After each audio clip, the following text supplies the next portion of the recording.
looking outside, I followed Carlton's lead and sort of put this sort of narrative out there. I usually don't do that, and I guess in scholarship, we were trained, I guess in our day, when we wrote, not even to say that, to write the words I or me. So maybe, the culture of teaching is changing. But it's funny, at Oxford especially, we were rigorously taught never to say I or me. So I followed Carlton's lead about the personal narrative stuff. And Femi was saying, and I think this may be a question for some people, so what happened at Yale? So I'll speak briefly on it, and I think it will unfortunately lead into the topic of the lecture. But very briefly, so ISGAP was started in 2005. In 2006, we brought ISGAP to Yale. And we were there for 5 years, and it was a successful research center. We published a lot. There's materials here, by the way, that you can look at, some of the work that came out of Yale. The center at Yale, which was organized by ISGAP, the Yale Initiative for the Interdisciplinary Study of Antisemitism, was the first research center ever on anti-Semitism at a North American or an American university in the Western Hemisphere. So that in and of itself, the fact that in 2006 that we were the first research center ever at a North American university should be a research topic to be explored. We were there for 5 years. We had a postdoc fellowship program with graduate fellows. We had senior visiting professors, Bassam Tibi, David Menashri, Benny Morris, people who spent extended periods of time with us. We were financially viable. We had no problem with funding in general. We paid our bills. We had a good staff. We had 14 people in the center. We were publishing. We had regular seminar series, international seminars. We had conferences. We had conferences in New York, in Berlin, in Washington. And we had the largest ever academic gathering in 2010 at Yale. We had 107 speakers from 23 countries. About 600 people had come to attend the event. It was a 3-day conference at Yale on contemporary anti-Semitism. And we had amazing scholars from around the world, some of the top scholars, many of the top scholars. And some of the keynote addresses were dealing with radical political Islam's anti-Semitism. And I remember Professor Milson, who helped to start Memory. He was one of the keynote addresses, Menachem Wilson from Hebrew University. And he gave a very powerful speech. And there was several sessions on the Middle East, Islamist anti-Semitism, South America, Africa. Alberto Nisman was there. For those of you who don't know Alberto Nisman, he was a brave soldier for justice. He was the chief prosecutor in Argentina, looking at the connections between the Argentinian government and Iran. And in 1991, I believe it was, Iranian agents blew up the Jewish Community Center in Buenos Aires, and he was doing an investigation into the connection between the Iranian government and the Argentinian government. And the morning of the trial that he was developing this case, he was killed. The government said he committed suicide, and other people say he was murdered. And Alberto gave an amazing talk at the conference. He was speaking about Iran's engagement in South America. So he was murdered, and many suspect it was Iran that killed him, in cahoots perhaps with the corrupted former government of Argentina. And he gave a very powerful speech. It was a great conference, and to make a long story short, about 2 weeks before that, Yale had agreed in principle to match every dollar that we raised. So until that point, we were a small entity in the bottom of the basement of an interdisciplinary center that housed about 15 or 16 research centers. We were the smallest one in the basement. And 2 weeks before the conference, Yale agreed that for every dollar we raised, that they would match the funds, which was huge, a huge step forward. And then we had the conference. And sometimes, you know, if you grow a little bit too quickly, the enemies gather. And to make a long story short, and this is a long story and I'll just mention it briefly, but members of the Muslim Brotherhood actually attended our conference and were blogging about the conference, the racist Zionist conference, basically. And the PLO ambassador to Washington condemned, the day after the conference, condemned Yale for holding this racist Zionist gathering. Some more background, the Iranian revolutionary regime also put Yale on a list of hostile institutions, and they forbid Yale scholars and students to go and work or sign contracts or do any work with Yale.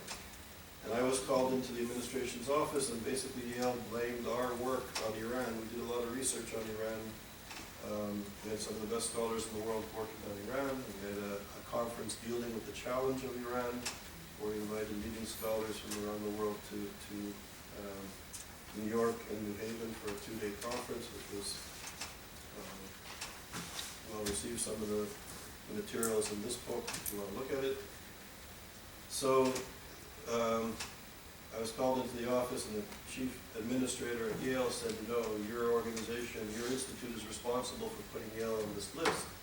So my reaction was, great, that means that the regime is listening to us and hearing us and seeing what we're doing. Great. And my friend, who was the administrator, said, "You know, Charles, you're very naive. Because at Yale we have freedom of speech and we have academic freedom, but when a member of the community interferes with the freedom of others, this is a problem." So we were already put on notice that we were kind of rocking the boat at Yale and interfering with academic freedom in our community. And to make a long story short, we were closed down in 2011. Every 5 years at Yale, institutes and research centers are reviewed by an academic review committee. Sometimes, rarely, the review committee can say that there's problems in the workings of the institution or the center, and they give you 2 or 3 years probation to fix the problems, and then usually things are okay. They rarely close down the center. The last center they closed down was in 2006, I believe. They closed down the center on race studies and racism, but the center on racism was dormant for about 14 years. There was no faculty, there was no programming, it sort of just existed on paper, so they eventually closed it. And it was the first time they really closed, I think, a vibrant, active research center. And for the first time in the history of Yale, the academic review committee's report was deemed classified. So none of the scholars affiliated with the program or at Yale, none of the philanthropists that funded us, and none of our staff have ever seen the report. So that's kind of the story. About a year and a half after we were closed down, this sort of leads into the work, into the presentation, I came across an old email from the vice president of Yale. His name is Charles Hogan. And during the conference, Hogan came to visit our center, and there was a woman named Gila Reinstein. Gila is an Israeli-American person who worked in the PR department of Yale for about 30 years, and she liked what we were doing at our center, and she volunteered to help do PR for our conference. And Hogan, in an email that came across, I had finished writing a book, and I was up late at night, and I went to Stanford after Yale, and it was like 2, 3 in the morning, and I couldn't sleep because I just finished this project. So, you know, sometimes you just sort of Google and see old emails and kind of play around on the computer aimlessly. So I came across this email by Charles Hogan, and Hogan had called Gila a whore for working with Isa. So that was weird. He actually wrote this, and I kind of remembered it, but I was too busy dealing with the conference to find the vice president of Yale. So I started to Google Charles Hogan. And Glenn, who works on this project with me and our colleague Michael, this led to a project. So Hogan, it turns out, worked for a pharmaceutical company in Cambridge, Massachusetts, before he came to Yale. And he worked for a man named Ben Mufuz. Ben Mufuz runs this pharmaceutical company, He's also a key player on the Arab Bankers Association in the United States. He has companies and corporations all over the world. He's a very affluent Saudi businessman. One of his chemical companies was bombed by the American Air Force during the Clinton administration. He's been known to support terrorists and engage in the support of jihadists. So he has sued Yale University over a book by Matthew Levitt on Hamas. Matthew Levitt's a good scholar, works for the Washington Institute. And Yale University Press published his book. Mufaz sued Yale, and they settled out of court. 3 months after they settled out of court, the vice president of the pharmaceutical company owned by Ben Mufaz, Mr. Hogan, arrives at Yale. And the first thing he does is hire Aletta Wagner. And Aletta Wagner worked for the State Department under Clinton and was the kind of the right-hand man of a guy named Alamoudi, who Mr. Fetter has done some research on. Alamoudi spent 8 years in the federal penitentiary in the United States for supporting terrorism. Aletta Wagner was responsible for his work in the State Department in the Gulf. He sort of visited the Gulf. He was an advisor to Clinton. Yeah. So he worked for Clinton.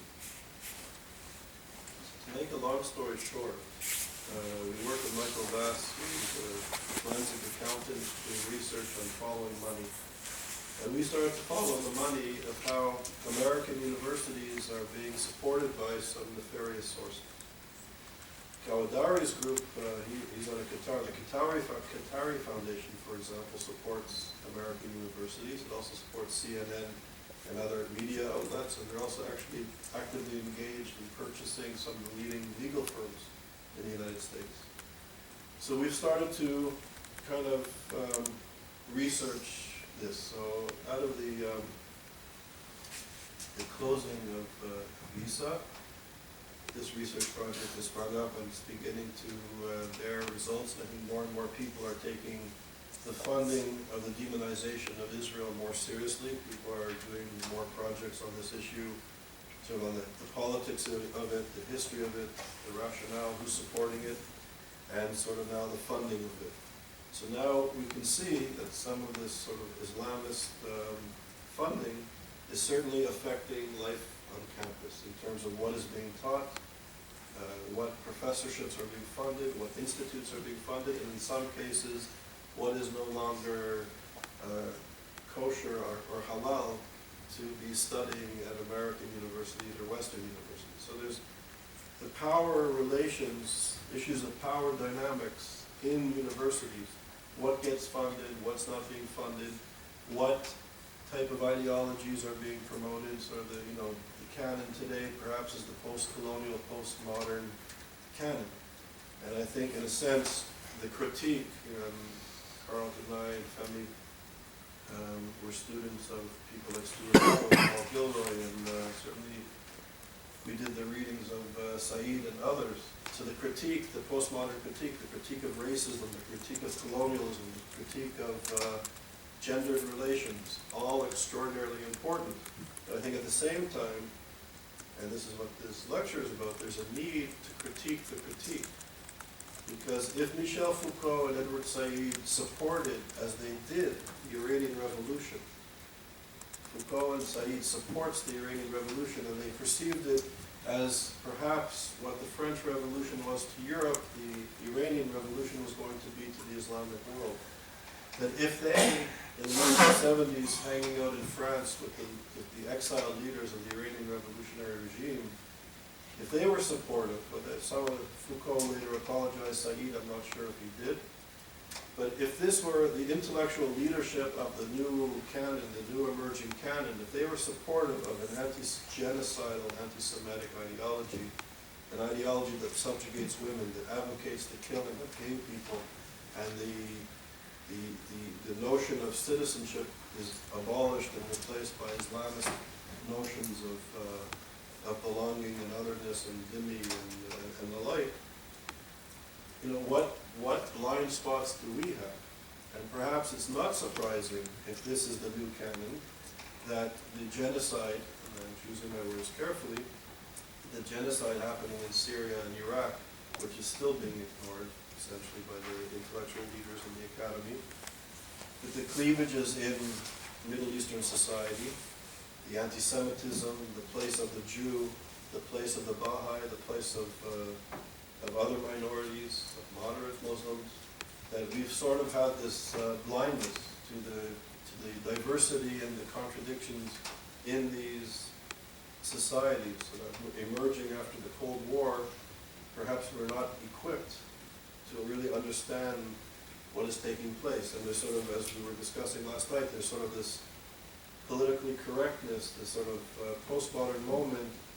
And in light of colonialism and nationalism and the Second World War and the Holocaust, this tremendous reluctance to constructively or to critique the societies that were once colonized, that were once, or still are, to a large extent, perceived in racist,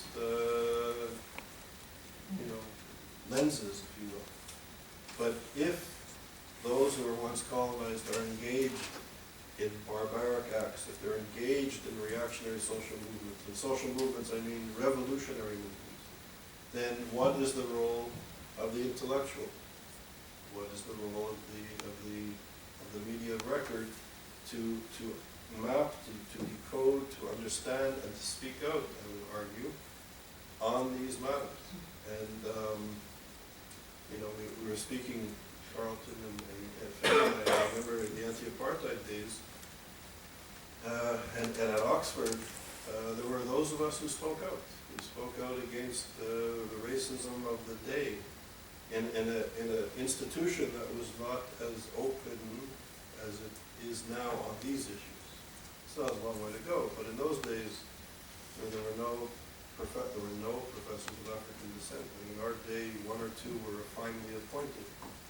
This was a very unique place, kind of lagging behind in many ways, but people were speaking out against apartheid, and they were intellectuals who were rightfully doing it. So I think these are the issues that today, I think, call upon us as scholars, high-caliber scholars, to teach, to create courses, but also to do serious, high-caliber research and to engage students on issues that are taboo. And they are taboo in a real sense. And, Femi asked me to sort of tell you this because he thought this was the elephant in the room. And to also reiterate that it's amazing that in 2016, given the legacy and the role that anti-Semitism has played in Western civilization in particular, and how it's morphed and changed and been exported, as Bassam Tibi would argue, to the Islamic world, that it's only in 2016 that there's the first research center on anti-Semitism, and it's closed. And you'll hear from the speakers, and perhaps I think we should have a moment where you can also share your experiences, maybe one of the evening sessions, and how you came to this study.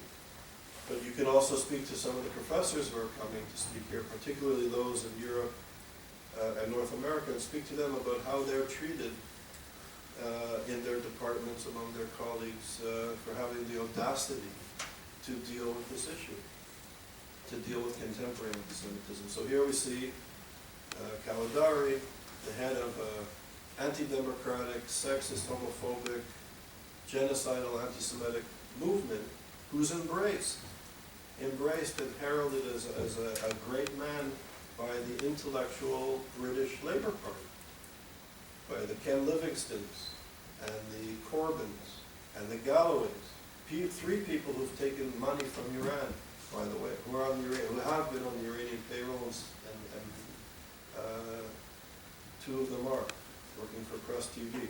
So how is it in Britain, in progressive circles, that they could celebrate their association with this movement and this leader who calls for the extermination of Jews openly in Britain, lead a university, and people still parade themselves as progressive and liberal? It's astounding. So, and this is the environment that we approach contemporary anti-Semitism. And as a footnote, I was given the choice by the president of Yale, and he had called me into his office and he said, we want to close down the center, but if you look at the history of anti-Semitism and do not deal with the Middle East, you can stay. And as a relatively, youngish guy, it was what, 10 years ago, no, less, 7, 8 years ago, to be at an Ivy League university, not far from New York City and not far from my family in Montreal, it's a, as a young scholar, that's probably as good as you can get.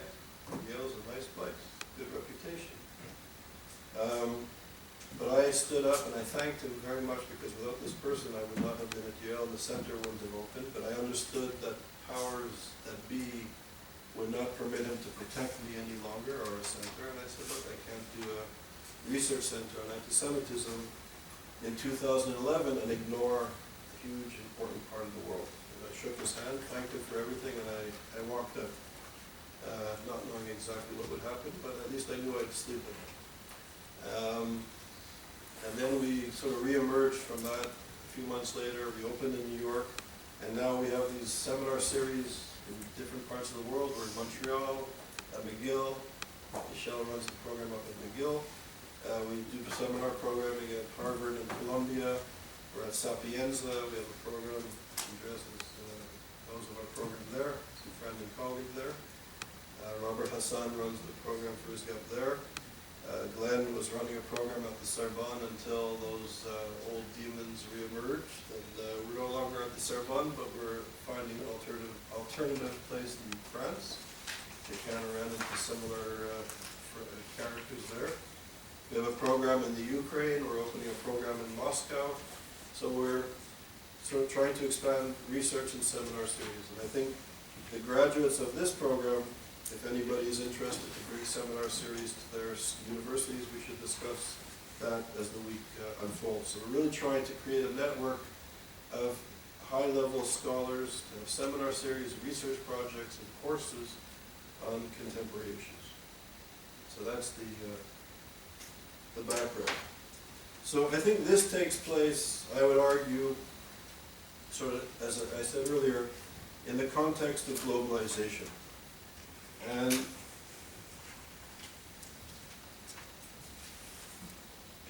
I think anti-Semitism is a complex and at times perplexing form of hatred, and that, as some observers like Robert Wistrup argued, that it was the longest hatred. It spans centuries, infecting different societies, religious, philosophical, and political movements, and even, I would argue, civilizations. In the aftermath of the Shoah, some have argued that anti-Semitism illustrates the limitations of enlightenment and modernity itself.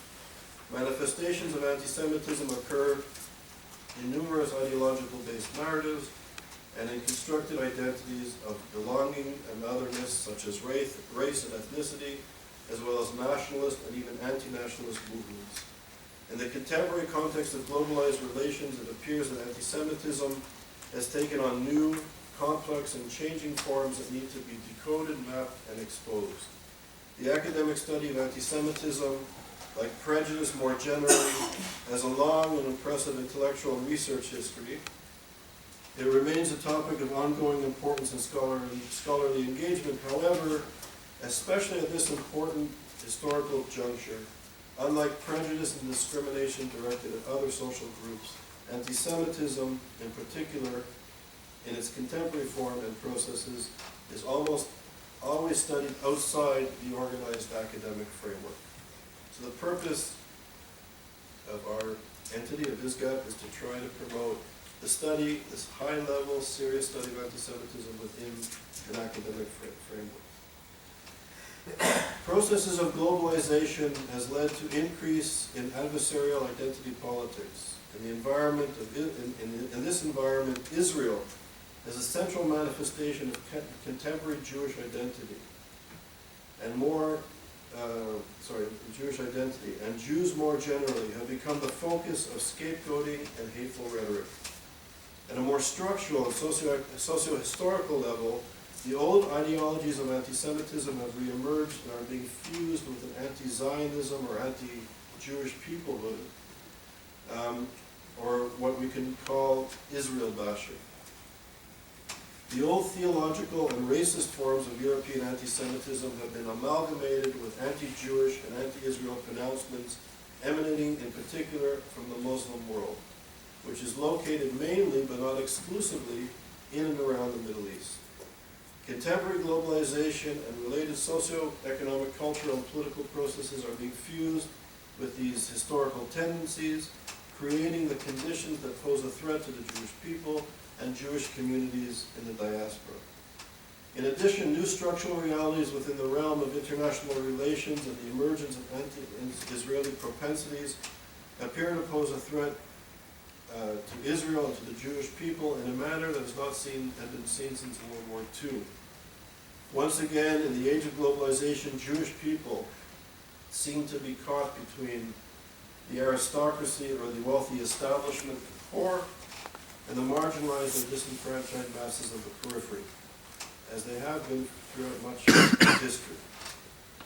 I think as a footnote, so the demonization of Israel and the demonization of Jewish people, as we saw last night in the film, and I know Carlton will speak to that later, that if Israel is a fascist, racist, colonial, Nazi entity, as Middle East studies at some universities and some scholars at a sophisticated level would argue, and if young Jewish students going to campus have any cultural affiliation or political affiliation with this Zionist, fascist, racist, Nazi ideology, colonial entity, then these young Jewish students in the diaspora, particularly in Western Europe and North America, become affiliated with a problematic entity and, in a sense, become an enemy, if you will,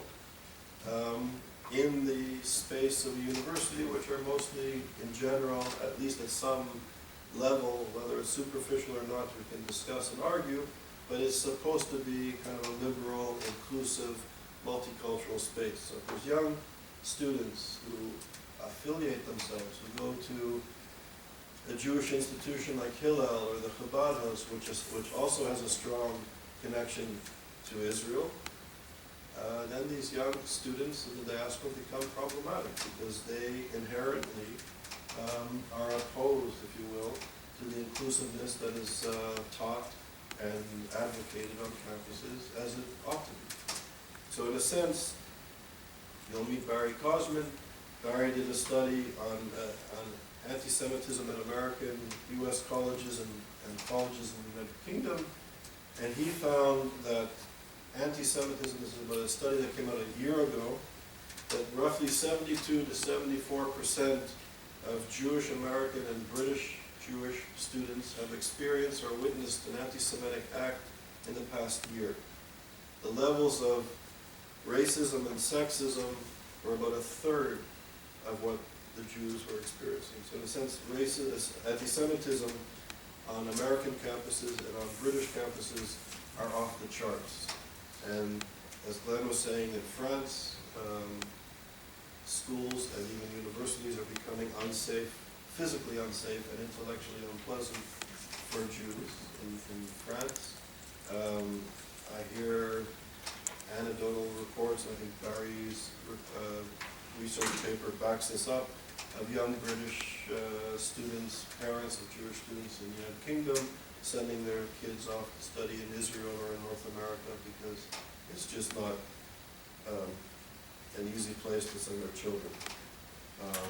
At Oxford, the head of the student labor organization, the student organization affiliated to the Labor Party, a young non-Jewish student resigned, and he resigned a few months ago because of the open, vile anti-Semitism in the labor student union and among scholars that he was associated with, and he resigned publicly, and it created a bit of a storm.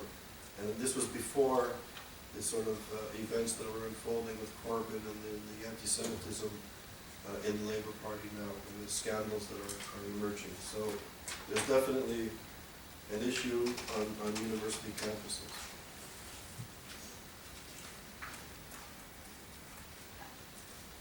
So with the advent of the socialism of fools, anti-Semitism is the socialism as fools, a term describing the replacement of a search for true social and political equality with anti-Semitism that is frequently attributed the notion to August Babel, Jews continue to be targeted. In much the same way, the current marginalization of Jewish people in the Arab world, or more accurately, the marginalization of the image of the Jew, since most of the Jews of the Middle East were pressured to leave or expelled, physically expelled from Arab countries between 1948 and the 1970s after a strong, continual existence in the region for thousands of years. So it's staggering. And if you see the statistics of Jews who lived in countries throughout the Middle East and North Africa, the numbers that existed before in the 1930s and 40s, before the Second World War, and now is staggering. The vast majority, 90-odd%, if not more, of Jewish communities that lived throughout the Middle East for thousands of years have been removed.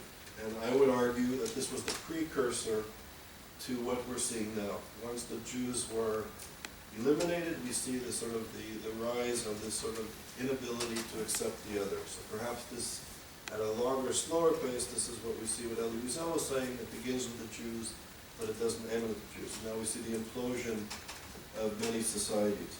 But this, among progressive people, was seen as the cause of the anti-Semitism, or the cause of the expulsion was because of the Jewish insistence on self-determination in Israel and the creation of the State of Israel. That there was not a serious analysis of the anti-Semitism, the deep anti-Semitism and prejudices that existed in the Islamic world for about a century, and the sort of the prejudice against Jewish people that existed much longer. So here, I would argue, is another intellectual blind spot in Western education. As the social movements in the Middle East have turned to their own versions of the socialism and fools, i.e. anti-Semitism and radical political Islam, they have incorporated lethal forms of European genocidal anti-Semitism as the fuel of the social movement. However, many scholars, policymakers, and journalists of record still refuse to acknowledge this fact and to critically examine the ideology and the mission of this social movement, of this reactionary social movement. Anti-Judaism is perhaps the most complex and at times perplexing forms of hatred, as evident from a range of papers presented in these volumes and by other scholars. The term anti-Semitism, which was coined in the 1870s by Wilhelm Marr, is also a controversial and at times confusing notion. Yet, despite the etymological and limitations and contradictions, I would argue it remains a valid and useful term. The term refers specifically to prejudice and discrimination against the Jewish people. Some, incorrectly for reasons of political expediency, use the term to refer to prejudice against all so-called Semitic people, claiming that Arab people cannot be anti-Semites because they are Semites themselves. This is a term for the etymological musing, but not in terms of history, of language, of thought, where the terms acquire specific meanings over time that diverge from their own etymological origins.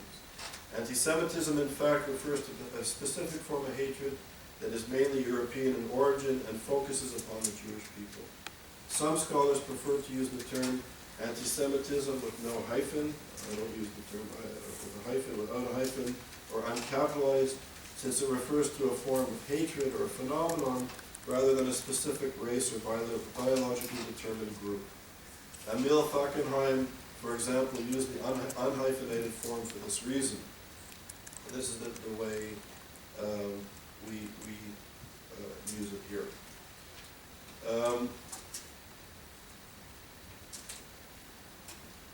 how am I doing for time? We have till 12:30. Okay, and I want to leave time for questions too. So I think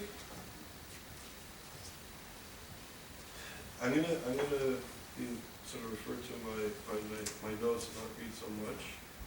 But I think, very briefly, there are three types of anti-Semitisms.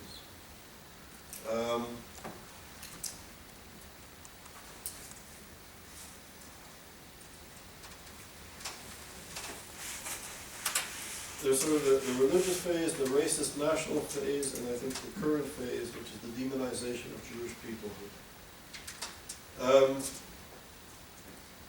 When religion, in particular Christianity, represented the dominant way to perceive reality, the Jew was regarded as the followers of the wrong religion.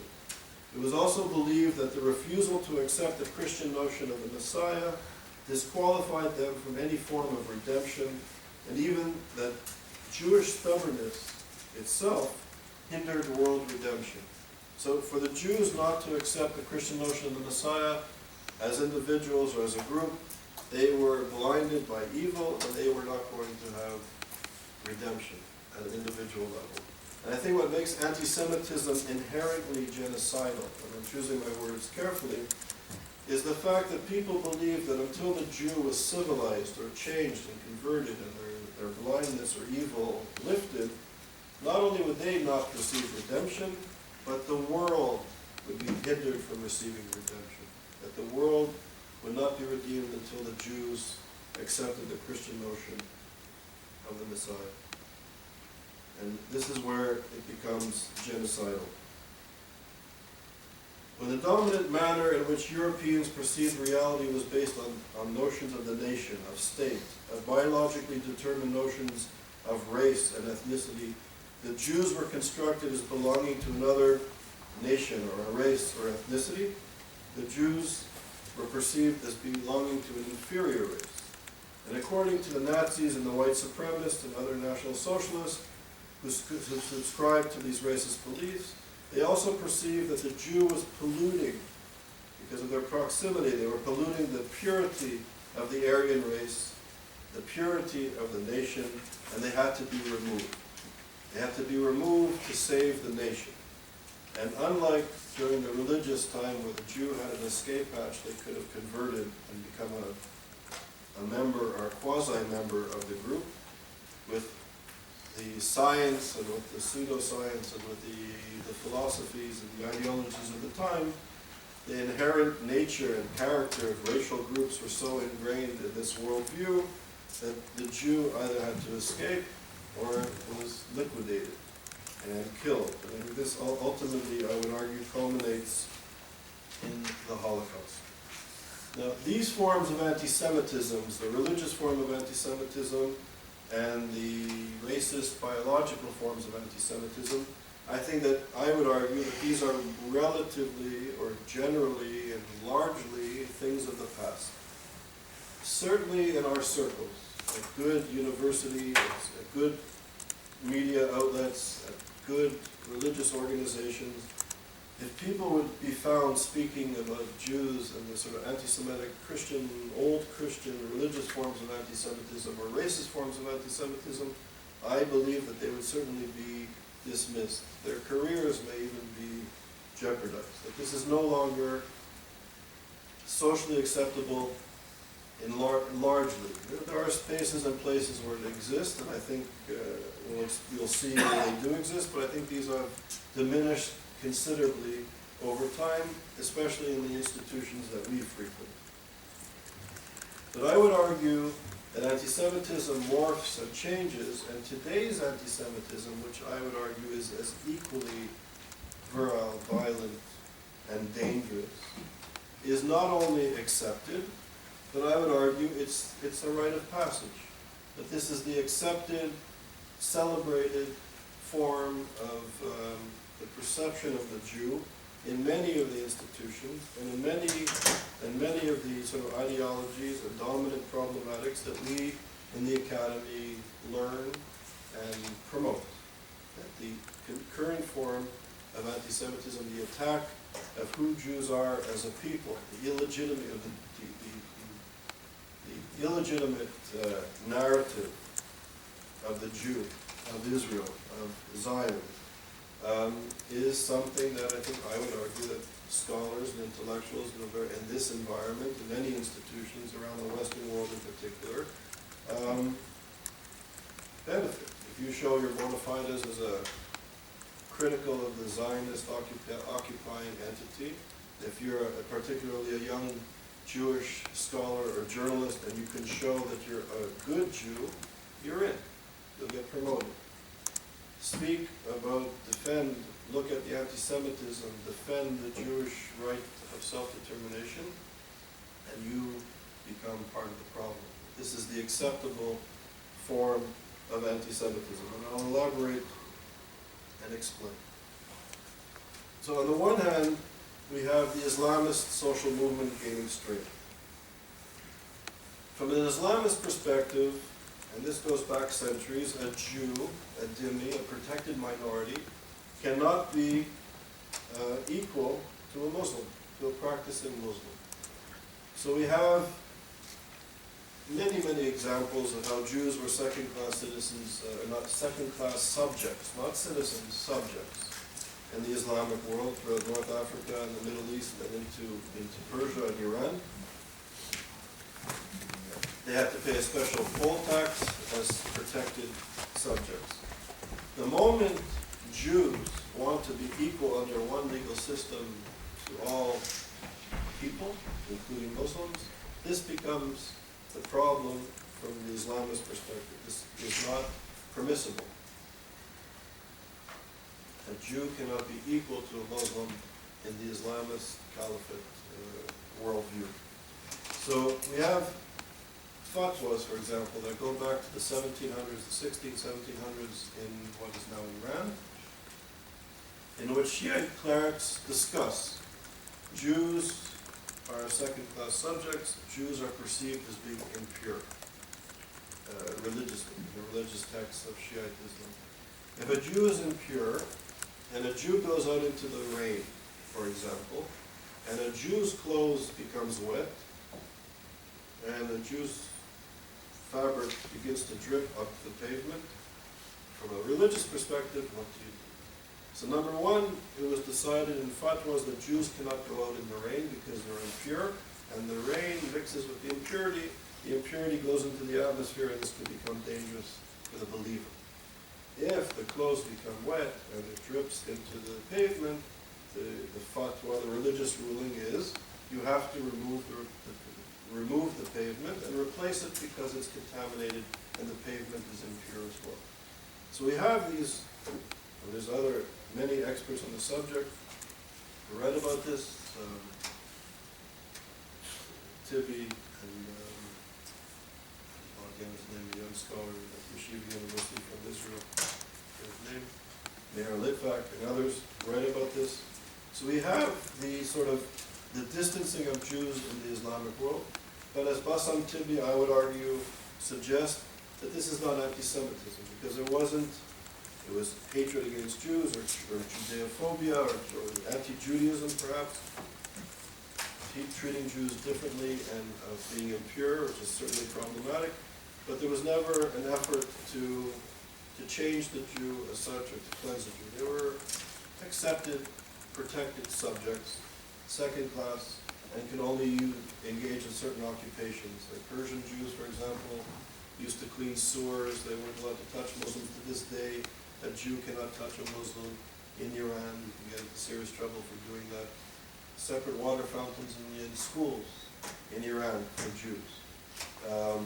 But the fusion of the Iranian revolutionary regime, the anti-Semitism from Europe fused with this old forms of prejudice, is obviously a very dangerous cocktail.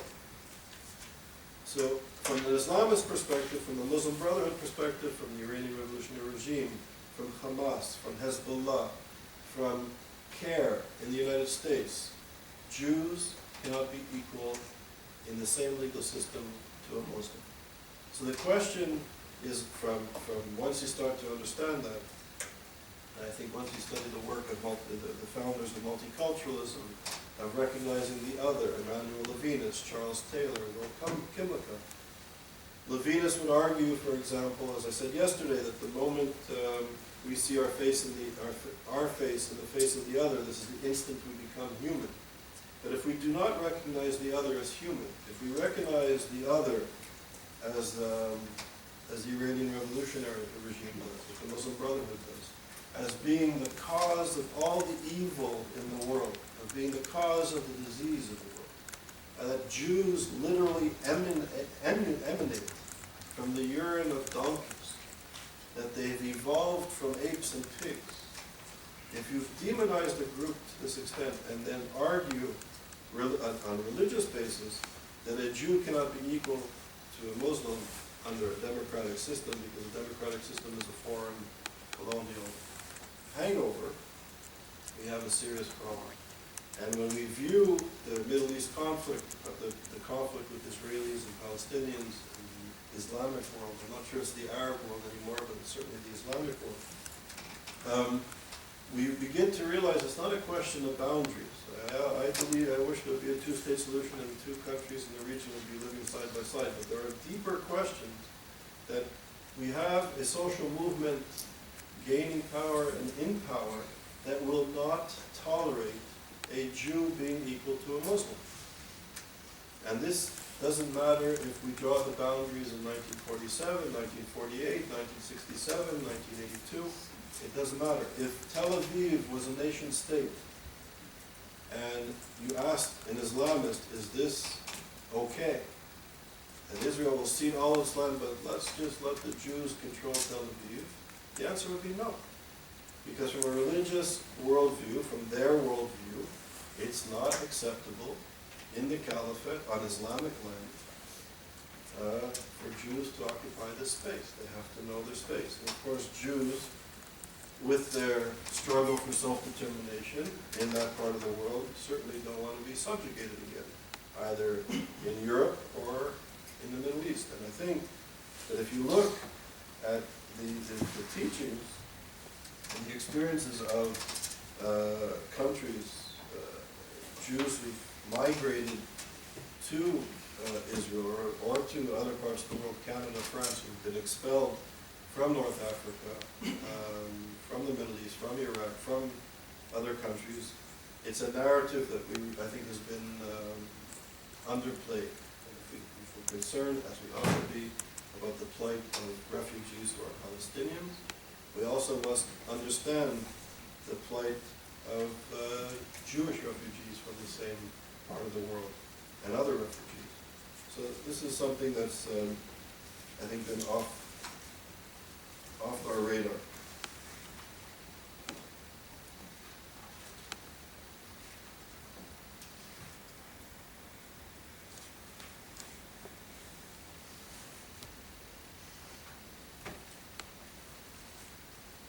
So, in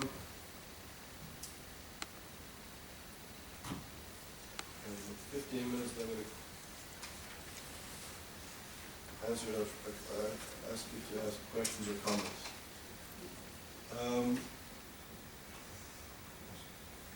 I think we were speaking earlier about the anti-apartheid days. I was active in the anti-apartheid movement. And why was I active in the anti-apartheid movement? I remember vividly in 1984, 1983, I took a course in political science with Professor Sam Newlock. It was Comparative Revolution. It's a good course. And I remember somebody did a presentation on South Africa, and I went up to him after class and I said, when was apartheid defeated in South Africa? And he sort of smiled at me. I was a kid. And he smiled at me and he said, well, it was never defeated. So I was shocked. And then I said, well, when do you think it will be defeated? He said, I don't know. It's a regime that's still strongly in place.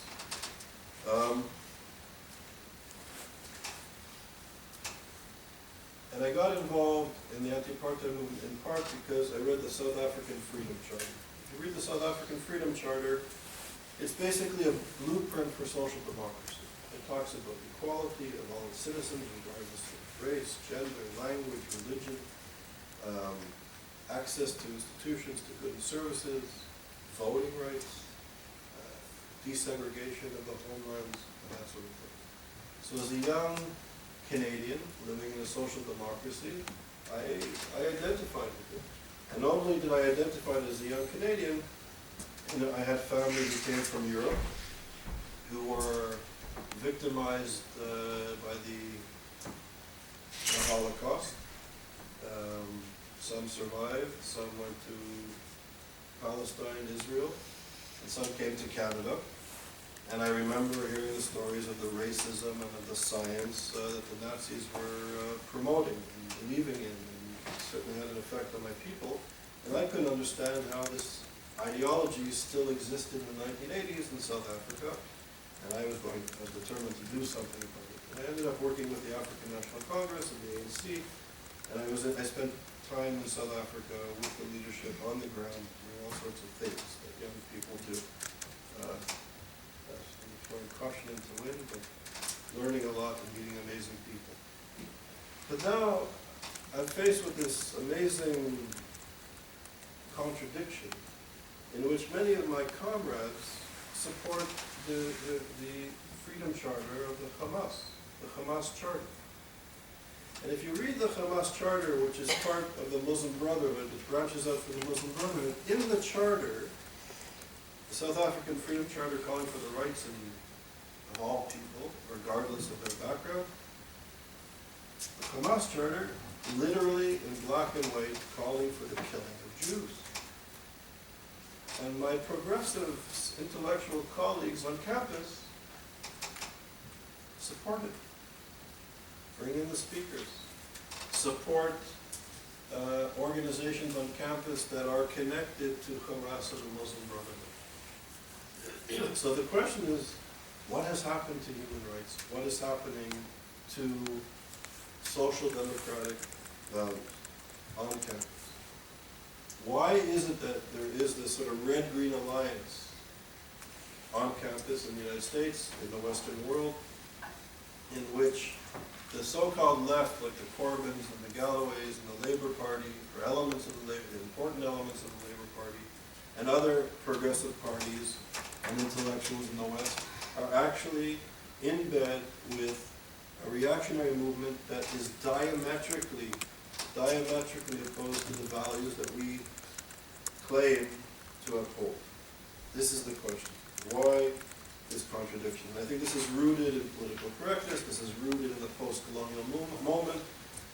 This is rooted in the sort of simplistic notion of being critical of Western or American hegemony. So this is a point, I think, in which intellectuals need to understand. I think I would argue that globalization, the processes of globalization, structural adjustment in the 1980s, has played a very important role in the rise of anti-Semitism, the rise of dislocation, and certainly now we see the failure of many societies in the Middle East, literally Syria, Iraq, societies that if we look at maps, if you Google Syria and Iraq, or if you go to a geography department at Oxford University, you'll see maps of Syria and Iraq and of Libya and of the Sinai, but in reality those spaces don't exist anymore. They're gone. Something else has emerged. And I think we need to sort of catch up to understand what are the maps now of the region, of the Middle East. And I would argue, I don't have much time, but that neoliberalism has played a key role in this moment.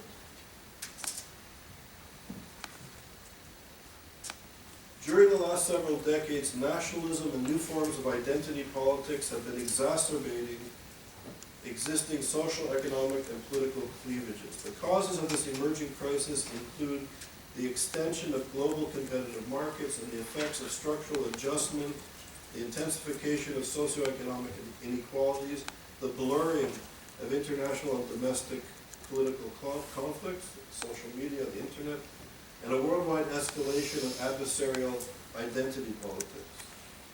The extension of the information technologies, travel possibilities have created new networks of global spaces within the interstices of metropolitan life across continents that are inhabited by a growing group of transnational professionals and specialists. From the perspective of high-rise corporate economy and corporate culture, The city down below appears to be inhabited by immigrant populations competing for low-wage jobs in an increasingly informalized urban economy as the state retreats from its welfare functions. The combined economic, political imperatives of globalization sweep away particularities of time and place to generate common outcomes everywhere, growing particularities of time and place to generate common outcomes everywhere, growing ethnic, racial, cultural heterogeneity, coupled with social and spatial polarization.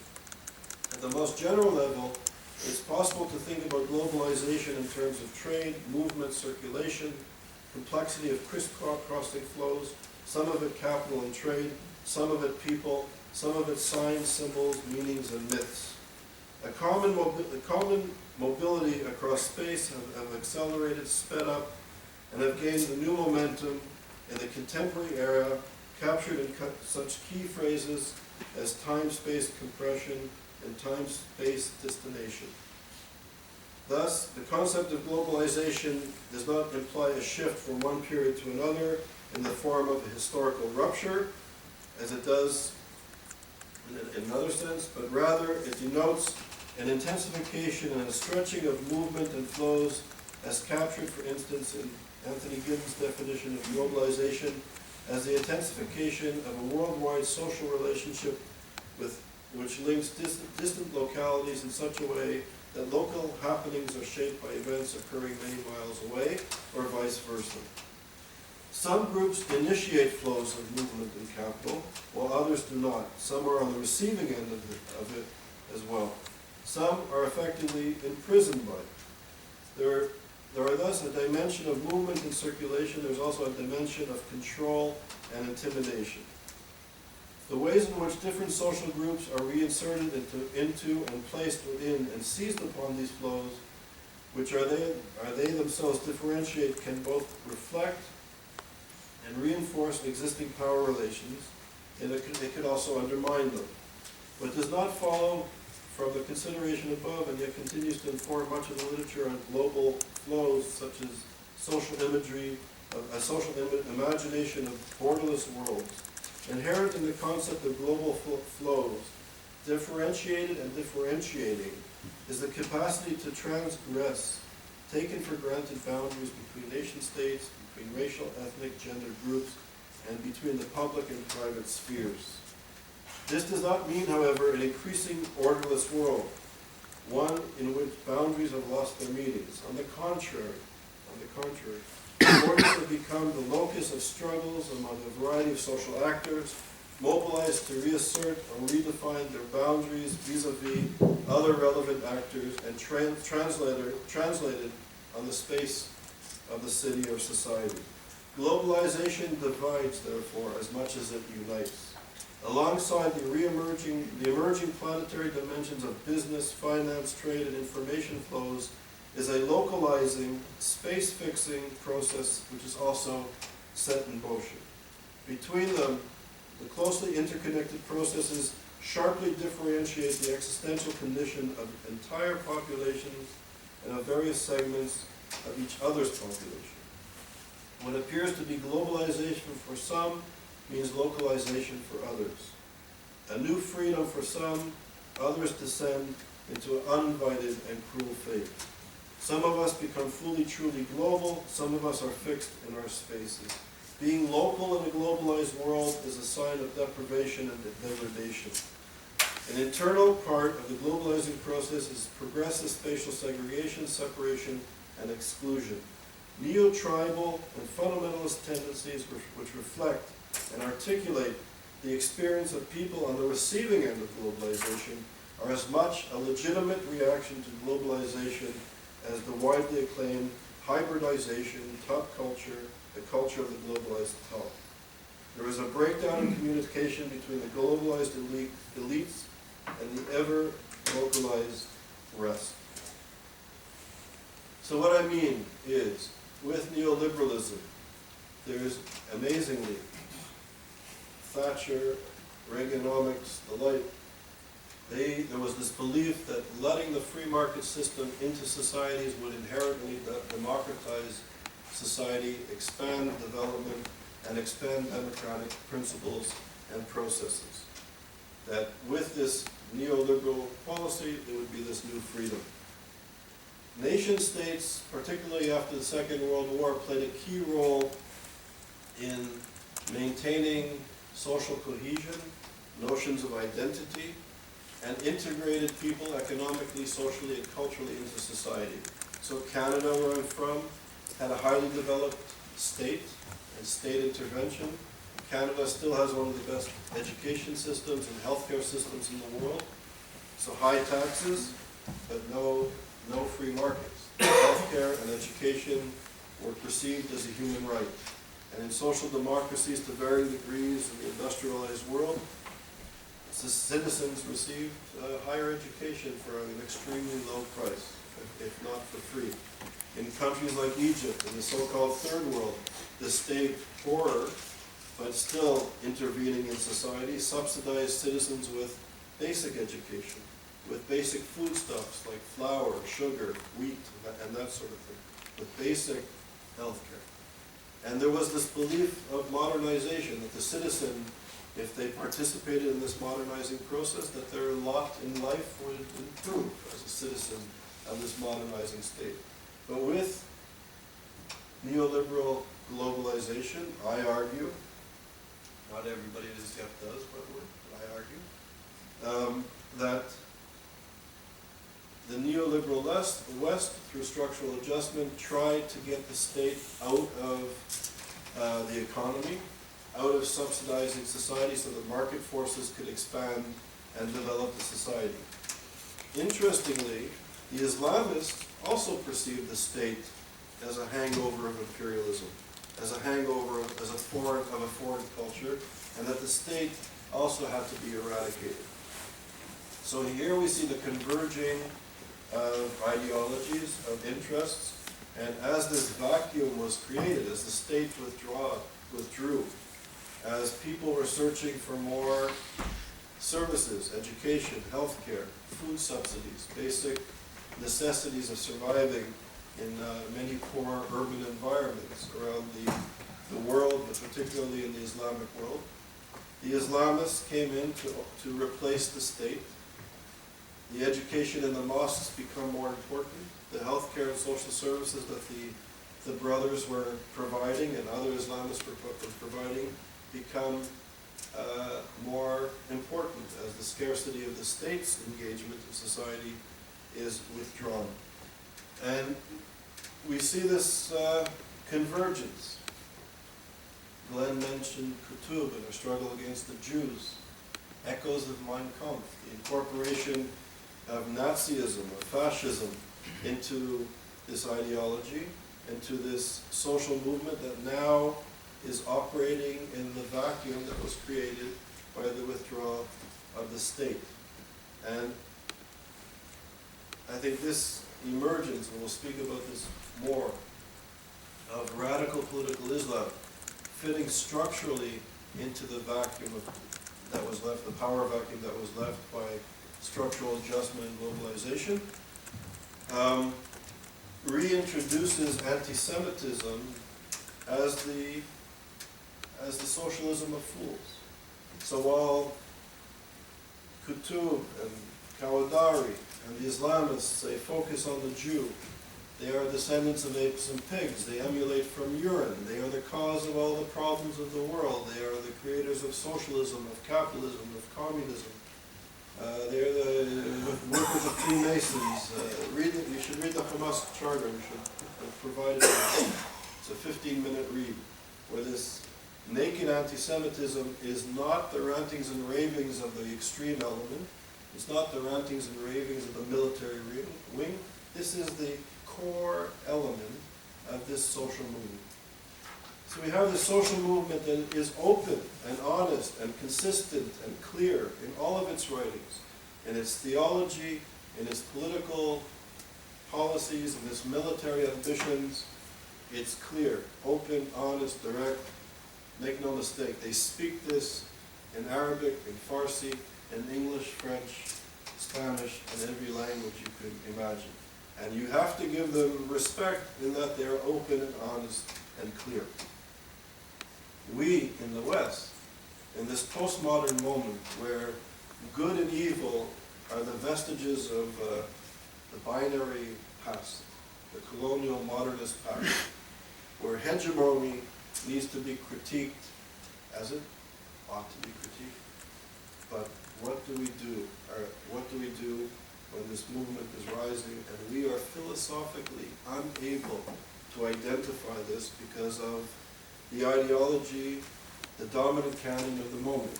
So just like the Christian anti-Semitism of the past, we can look back now and look at it objectively and examine it, but to be engaged in society when that form of anti-Semitism was dominant, it was very difficult to speak out against it. It was very difficult to survive it. It was very difficult for intellectuals to speak out of it. It was very difficult for the few brave clerics to speak out against it, because that was the dominant moment. For those who struggled against fascism and racist anti-Semitism and the fascism of the day, when it reigned intellectually in the universities, and it reigned in the universities, in the Western universities. We have to remember the history, and we'll learn about it from Professor Wichmann and Dan and other scholars during the next 2 weeks. But to struggle at the time against racist, fascist anti-Semitism, or racism and fascism at the time, was difficult, if not impossible. And we have to remember that the only institution in Germany that voluntarily gave up its Jews were the intellectuals, or the universities. It's the only institution that volunteered to give up its Jews. The police, the military did not. The universities did. So to struggle against that form of anti-Semitism at its moment was extraordinarily difficult, if not impossible. Careers definitely destroyed, lives destroyed. And I would submit to you today, to stand up to this form of anti-Semitism is, the stakes have gotten to that point. The stakes have gotten to that point. In the past year, hundreds of thousands of people have been murdered in Syria and Iraq. In the past year, 12 million refugees have entered into the population, the world population of refugees, threatening the stability of Jordan and many other countries. The Muslim Brotherhood today is threatening perhaps the only Muslim society with a hope of democracy. As we speak, Iranian style, there's a revolution happening in Turkey, and our intellectuals and our leaders are not saying a damn thing as Turkey goes down the tubes. And from Turkey to Orlando, from Orlando to Nice, to Paris, to Brussels, the list gets longer, and our silence becomes more significant. And I think, and I guess this is where I'll end my comments, but it begins with Jews, but it doesn't end with Jews. I think that we, as intellectuals, have to see that when the Islamists and the postmodern pseudo-intellectuals, pseudo-progressives, pseudo-human rights activists, pseudo-social justice advocates, when they point to the settlements, when they point to Netanyahu, when they point to Likud, and point and point and point, it's like the puppeteer. It's like the puppeteer. Look here, look here, look here. And over here, the Brotherhood takes over, ISIS takes over, the international community is silent, intellectuals are silent, and it will go down in history as a genocide taking place. It will go down in history that millions of refugees, of good, decent citizens have been dislocated from their homes. And the international community, the progressive intellectuals, the United Nations, obsessively focuses on the Jew. And I would submit to you, just like they have when it was the Christian form of anti-Semitism, it was the Jew hindering world redemption. Just when it was racist, fascist anti-Semitism, it was the Jew polluting the purity of the nation. And there are people today in the great powers of society, in the great democracies of the world, who say, if only those stubborn Israelis would give up the settlements, or not exist, or change their borders, the world would be redeemed. Jihad would go away. Everything would be back to normal. But I submit to you that when the P5+1 transfer $150 billion to a genocidal regime, it not only strengthens their economy, it's not only good for Boeing Corporation, it's not only good for the oil companies, it's not only good for Siemens computers, it is. But how does this threaten us? Because if we can do business with a regime that has Nazi-like genocidal anti-Semitism, what does this do? What does this do to the Jewish communities of the world? What does this do in terms of ideology and discourse? We're all intellectuals. We know ideologically, in terms of discourse, when power acknowledges and engages and does business with people who advocate naked anti-Semitism, naked, brutal anti-Semitism, where human beings are portrayed as urine and animals, who are impure and can't walk out in the rain, and celebrate this as a step forward for humanity, what does this do for discourse of anti-Semitism internationally and globally? So the Israelis, those damn stubborn Zionists, AIPAC, and the Zionists are trying to stop the world from coming together to make peace and end a nuclear conflict. So they become the problem. But what happens to the Baha'is of Iran? What happens to the middle-class Sunnis of Syria and of Iraq? What is happening to Jordan when there's this sort of backlash in the Sunni world against Shiite hegemony? So this is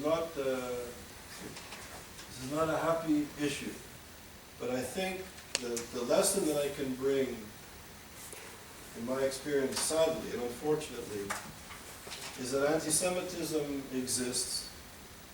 I think many of us believed 20 years ago that this would be a subject relegated to history department. Tragically, it's not. It's morphed into something powerful again. It's affecting the lives of not only Jews and Israelis in France or in Canada or in New York or in Berkeley, but it's affecting the lives of good, decent Muslim people in Iraq and Syria, in northern Nigeria, actually all over Nigeria, throughout the Maghreb, in Libya and Sinai, and in India, Pakistan. It's a world issue. And I think intellectually, we have been frozen, we, the scholars, as I said last night, we were sleeping through a revolution. We have been given, I would argue, intellectual blinders, where we can't see these things, because if we see these things, then our worldview begins to crumble. How can we constructively criticize anti-Semitism if this deflects criticism from the Zionist, racist, fascist entity? We become regressive. We become reactionary. We're supporting colonialism. We can't have that.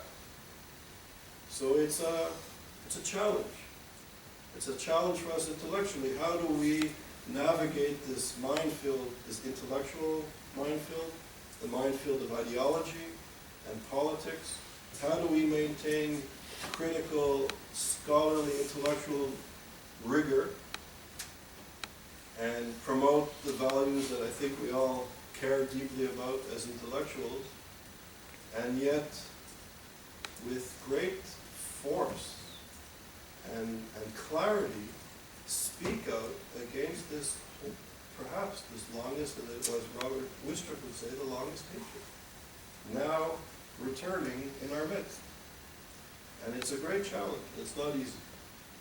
But I hope through this discussion today, me and Carlton and the amazing scholars that we'll meet during the next 2 weeks, that we will navigate this, that we should be open and we should be free with each other, certainly respectful, but really listen to each other very well, engage each other, debate with great rigor and respect, but with great rigor, because these are very pressing, serious issues that are affecting the lives and security of many, many people. It's a great challenge and a great responsibility ultimately. We have a great privilege and responsibility as intellectuals. We get to kind of hang out and read and think and discuss and go to the pub and argue, when many of our family members and citizens work damn hard to keep their family and homes going.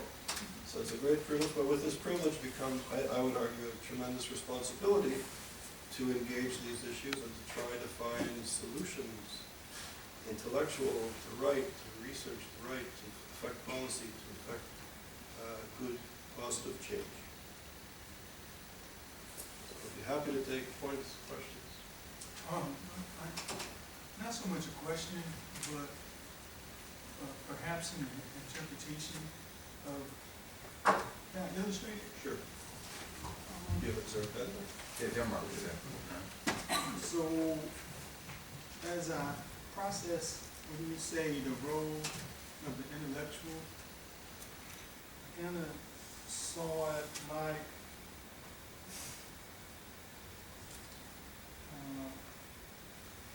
having multiple roles. So we got this anti-Semitic energy. I'm sorry, I started wrong. And then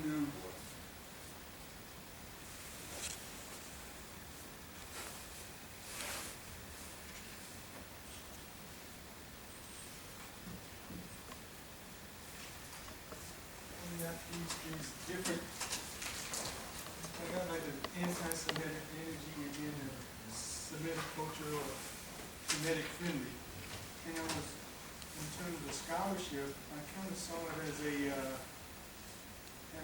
fighter, observer, and informer, like three different roles. So we got, I guess, to combat this, then there is a value in, I guess, preserving the history, the genuine history. On this part, for me as an African American of a certain age, I grew up with hip hop culture. And I remember how it was and how it's being represented now. And so working with young 20-year-olds, their perception of how it is presented now, that is what it is, and it's not.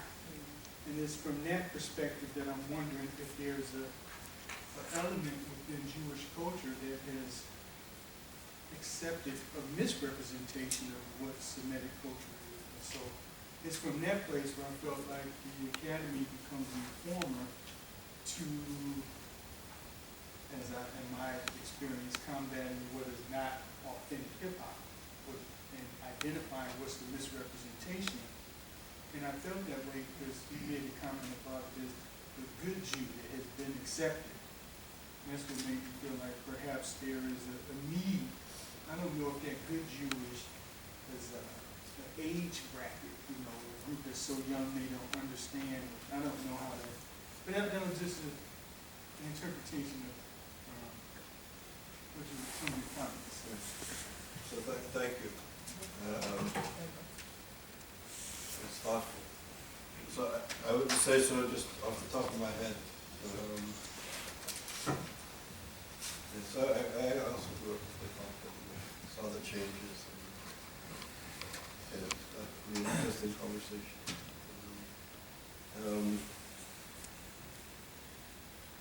So what I meant by good Jew, I meant that's the Jew that was accepted in the establishment today.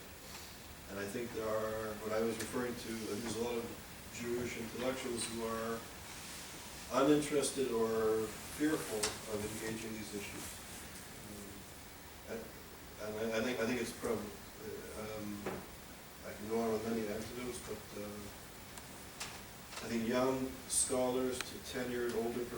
teachers who deal critically with anti-Semitism feel not very secure. And I think there's some Jews, are kind of inside the establishment, the gatekeepers, if you will. I think Cedric Robertson and what's his name? Dell writes about how sort of Jewish intellectuals becoming gatekeepers. Robin Cohen writes about it too. And then Black Marxism, Robinson writes about it. Sort of Jewish gatekeepers. And he was referring to Glazer, actually, Nathan Glazer.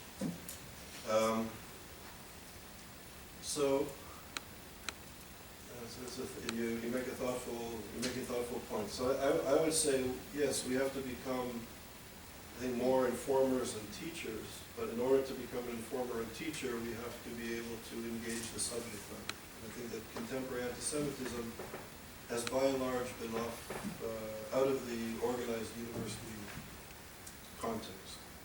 And I think we need to fund serious research, or scholars should engage in serious research. These courses, I think, are very important. We're creating a new space, believe it or not. It's a new space where faculty and students can really be inside the university, not on the campus, not in the corridors, but have a space where we could engage these issues as intellectuals, as scholars, and students and faculty. And I think through study, through research, and through discussion, hopefully we can educate ourselves and become effective, well-informed teachers. So that's sort of my response to the provoking chart. But I don't know if I've addressed it adequately. Do you have any? Feel free to. I was trying to process all the information you shared. Okay. Thanks. If I may kind of tap onto this concept of changing perceptions, I mean, I have to admit that my gut impulse is to say I think it's a little bit unfair to shoot at intellectuals and say they've never been on board, because I don't think that's remotely true. It's been the case since anti-Semitism came out of the mouth of William Marr that there have been individuals out there who have tried to make the case. So the bigger question becomes one, not of whether or not intellectuals have been willing to engage the subject matter that is serious. The question becomes, what about the current environment? What is it that's happening now that could give us cause to believe that it has the potential for traction? So I respectfully differ. I think there have been individuals who certainly have engaged the study of anti-Semitism. But I think the academy, I'm being very general. Who is the academy? So I'd say, the fact that it took until 2006 to be a research center on anti-Semitism speaks volumes. The fact that there's not a journal, a serious academic journal on anti-Semitism. Well, let me give you a response to that, though. That's a false analogy, because you're going on the basis of institutes that have gone through a process of review, that have had programs that were put together, that had funding that was actually, let's call it in some sense, linked with the entire process. And yet, can you name how many of those programs that were put together that did not get funded? That did not see the light of day because there wasn't the support within the community or within the so-called powers that be. And so what you end up focusing on is a default reality of a particular region at a particular time that won't apply elsewhere. And that's the frustrating part about it, because I like to believe, maybe naively, that the theme that you're promoting can't possibly be alien to a good human being. But it can be the case that it doesn't see the light of day because you don't have a sufficient core of individuals willing to put up the cash and the support to make it work. I mean, I can speak from personal experience that that's the case. So I think it's a little bit frustrating for me to hear about how wonderful it was for you to get this foundation going and you got the money. Whereas I don't have one in North Dakota, but you know why? Because your organizations wouldn't fund me. So why is that? Which organization? Take your pick. I contacted the ADL, contacted the RIF, contacted any organization I could get under. At the time when the militia in North Dakota was actively threatening individuals that took pro-Israeli positions, when you taught a course on the Holocaust, you got hate mail. And now on the scene, we had administrations that said they don't want to have those courses because we don't have any Jews. And so, I think it's great that you got yours going, but don't forget, you're not the majority, you're the minority. The majority of people out there teaching are 5,000 plus institutions of higher learning that don't have think tanks and that don't have that funding. So what you've got to do is find a way to make it more a project that can be incorporated into the rank and file institution. Okay, I think we have different perspectives on it. First of all, it's not, the ADL is not my organization, but that's another kettle of fish. But, and they don't fund us, by the way. But I think there may be many individuals like yourself who are trying to get courses or entities created. We had the funding, but the institution dropped us. Many scholars, you'll meet some of them in the next 2 weeks, you know, once you engage this issue, you're not the most popular person in your department, and you don't get promoted. Many colleagues at that as well. I still think that, you know, we're speaking about in the Department of Education in the United States, or ministries of education in democratic Western countries and other countries as well, want something to be studied and explored, they make the resources available. This hasn't been the case. So our small, you know, we claim we're lean and mean, we're a staff of a few. We're trying through these programs to try to build a momentum where people can go back to their university and teach and get discussions and programs going. So it's a start. So unfortunately, you know, we're not a wealthy organization, and the ADLs are not, they're not engaged in this type of thing. They have no mission. They're not an education research center. Advocacy organization. And if I could just add as well, is it David? Yeah. Okay, David. Okay, I hope I have a brother named David as well. As we go through these conversations, I like to hear the folks kind of put footnotes a little bit with what they're saying, not necessarily go to data or books, but I'm saying to elucidate a little bit more. That is, I mean, I heard a bit of kind of bifurcation, just like, your organizations won't fund us. I want to know who you mean by your organization, who you mean by us. Well, I can always name names, but sometimes that's considered inappropriate. However, your point I think is exceptionally well taken, to look at the regions in which we operate. And that will determine the extent to which what we're attempting to do here, which I at least value, becomes a normative feature and not an abnormal feature of the entire education. So when I'm in my environment, for instance, and I talk about militia groups, or I talk about being alone, or I talk about there are no Jews in North Dakota, statistically speaking. That also changes the dynamics of how you. So we're saying your Jewish organizations won't fund us? Is it in brackets your Jewish There are organizations? no Jews in our area. But is that what you mean in parentheses? Is that your, and then it's like Jewish organizations? Would you be interested? Yeah. Because I'm just trying to there's understand. something,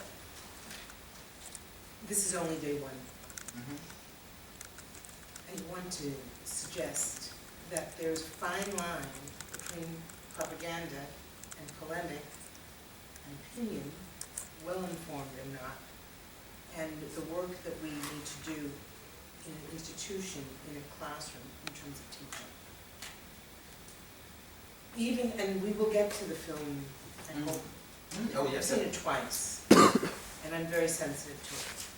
But talking about the film and what happened, and how we feel about it, even as intellectuals, and how we teach about it, those are not the same thing. I read your introduction very carefully, and I think that you basically reiterated your introduction. And there are many, many important points, but each of those points needs to be unpacked. They're not a fact. They exist within a context. Postmodernism is not necessarily a negative, bad thing. In fact, it is through postmodernism, I've got to teach a course in postmodernism, it's through postmodernism that I'm able to bring in the issue of anti-Semitism. It's through Jacques Derrida that everybody takes as simply French and forgets that we would not have hermeneutics without just having been in the yeshiva in Algeria. That is a key issue. You know, how do we factor that in? I could raise right now, just from this last 2 months, with the naming of the new chief rabbi in Israel, who advocates rape. And I could say a whole lot of my colleagues can take just that one example, and Gila Al-Nagor, totally on the opposite case for 2014, and spend a whole semester on how fanatic and fascist Israel has devolved into. So I hope that we're not going to just be approaching this topic in a selective way, mixing a lot of different things, making the assumption that certain vocabulary has a rhetorical instance to it, because if so, I can tell you, there's nothing for me to take back to Grinnell. I mean, there's no way to take that back to students today who have access to social media, to information that we could not possibly have dreamed of in the 1980s. And one last point on that. When it comes even to South Africa, because you've raised it several times, and in Israel I was active on that topic, and I published on that topic. And Nomi Khazan wrote a major article on African affairs on the analogy. We worked very hard to take that analogy apart.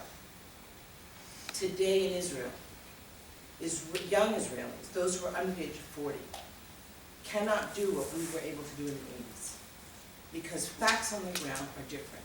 And we have to confront that. We can't pretend that what has happened, we cannot pretend that the Israeli government necessarily represents all points of view within Israel. And I'm not talking about the far left. I'm talking about mainstream people who now have their mouths shut, some of whom are afraid to speak. That did not exist in the 80s, in the 90s, but it does today. So, you know, there are a lot of different themes that have been raised, but each of them is an issue that to be, or a topic to be explored, not to be confused and tied together, so that we, at the end, we come out with simply propaganda. And then it's impossible to address what happens in North Dakota with the militia. So thank you. So, first of all, I'll respond to some of those.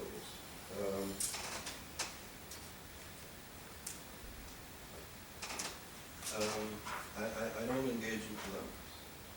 And I think you'll note that whether you disagree with me, and it's completely your right, even here, to disagree with me, and to disagree with the scholars. No, I don't want to, it's not really a disagreement. It's just you may. a... No, but to dismiss scholarship as polemic, to dismiss scholarship as advocacy, I'm sure you're well aware that this is a silencing process. And I can assure you that ISGAP and myself, we are scholars. And we may not agree with what we write, and that's completely fine. I encourage you to discuss and to debate and to be constructive critique, and that's fine. That's encouraged. That's wonderful. But if we dismiss each other as polemicists and advocates, and to be an advocate in the academy is a death. And many intellectuals have struggled with that label. I'm sure you're well aware of it. I won't tolerate labeling each other. We have to discuss. I'm sorry, I think that you misunderstood, or else I didn't articulate well, but I wasn't arguing and I wasn't suggesting that you are a polemicist. Okay. But I don't want to be misinterpreted, Okay. because we do have to spend time speaking together. I said we need to explore, what does advocacy look like? What does it mean? It's not, is this polemical? I have lots of points in here that I agree with. But I hope that we're not going to, that we can engage with, what does advocacy look like? What does polemic scholarship look like? I may agree with it, but that doesn't make it not polemic.